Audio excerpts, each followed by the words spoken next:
sampaikan beberapa informasi dalam hal penataan non-ASN kaitannya dengan amanat dari Undang-Undang 20. Nah, seperti yang kita ketahui, profil tenaga non-ASN ini totalnya 2,3 juta. Nah, lalu dengan profilnya non-ASN macam-macam di situ isinya. Dimulai dari pendidikan, ada yang SMA, lalu kemudian ada yang S1 dan lain sebagainya. Lalu masa kerja dan lain sebagainya. Nah, terus terang ini masa kerja, lalu pendidikan dan lain sebagainya menjadi pertimbangan dalam proses penataan non-ASN. Nah, lalu kebijakan pengadaan 2024 ini salah satu way out, jalan keluar untuk penataan non-ASN.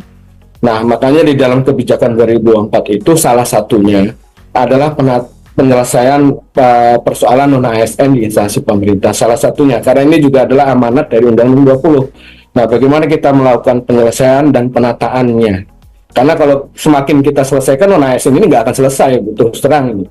Karena pengalaman-pengalaman dari tahun-tahun sebelumnya juga semakin kita selesaikan dan nggak selesai-selesai. Makanya di situ muncullah penataan. Nah, itu mungkin latar belakang Undang-Undang 20 kenapa muncul penataan di situ.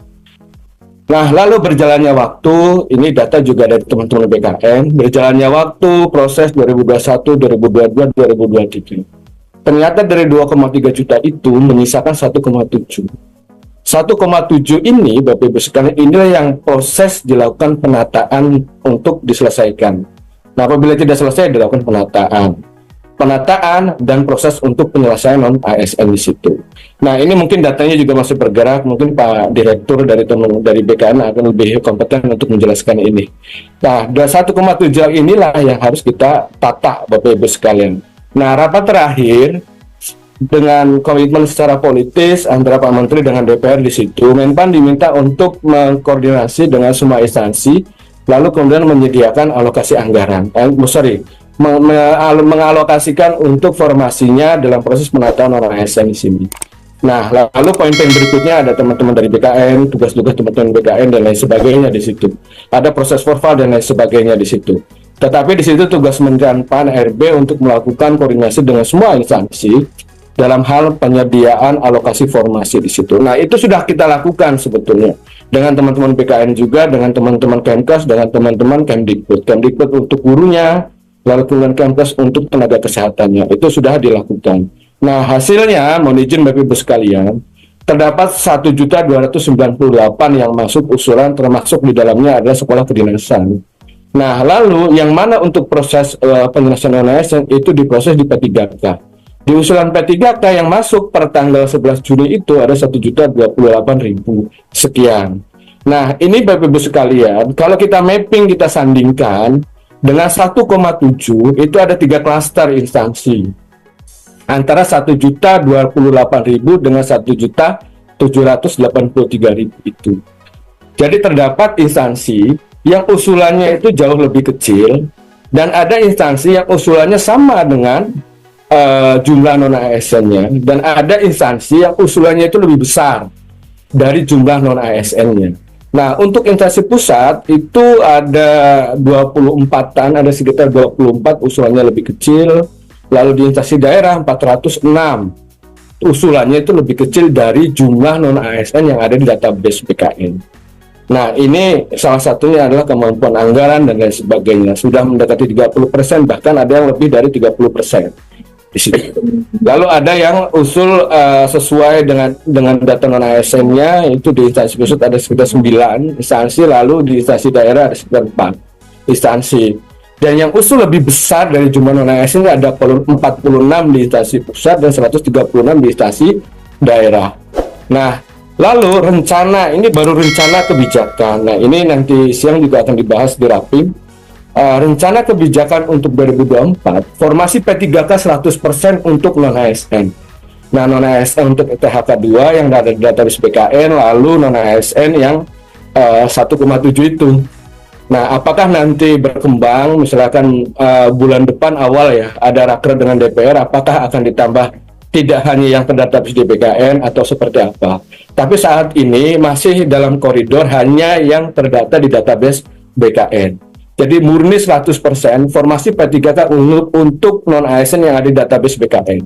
Lalu bagaimana dengan formasi CPNS? Nah, ini kita buka untuk umum, memberikan kesempatan untuk talenta-talenta baru, di dalamnya talenta digital dan lain sebagainya untuk mengikuti seleksi CPNS. Dan ini sifatnya kompetitif. Nah, lalu beberapa alternatif ketika nanti bahwa peserta hanya yang terdata di database BKN. Nah, jika kita lihat dengan jumlah usulan yang database BKN lalu dengan usulan tadi sudah disampaikan bahwa ada instansi yang usulnya lebih besar, ada instansi yang usulnya lebih kecil. Nah, di dalam database 1,7 saat ini sedang dilakukan verval oleh teman-teman BPK dan teman-teman BKN.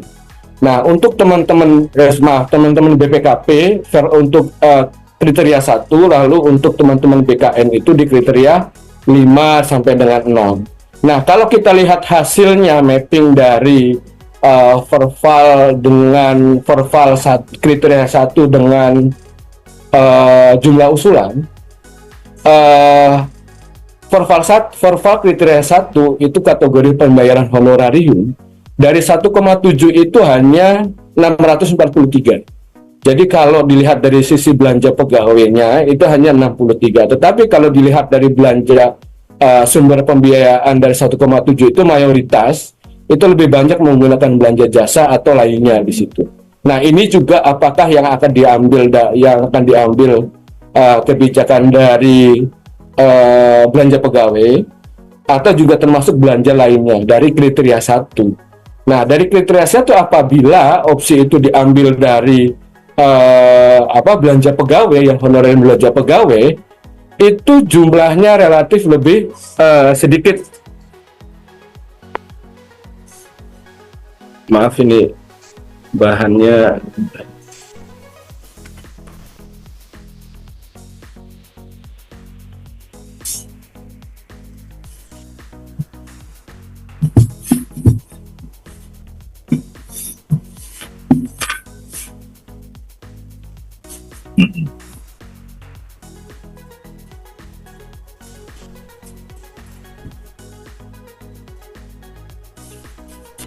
Nah, kalau relatif kami lanjutkan, kalau misalkan yang diambil adalah dari data non-ASN adalah dengan kriteria 1, itu relatif lebih sedikit, baik dari sisi jumlah maupun hasil mappingan dengan usulannya. Lalu alternatif yang lain, apabila kriteria yang diambil hasil verval itu 5 kriteria yang dilakukan verval oleh teman-teman BKN, yaitu kriteria 2 sampai 6, itu jumlahnya juga relatif kecil, tetapi lebih banyak dari kriteria verval di kriteria 1. Nah, ini juga prosesnya sedang berjalan. Kami tunggu juga prosesnya, update-nya dari teman-teman BKN. Nah, ini Bapak Ibu sekalian.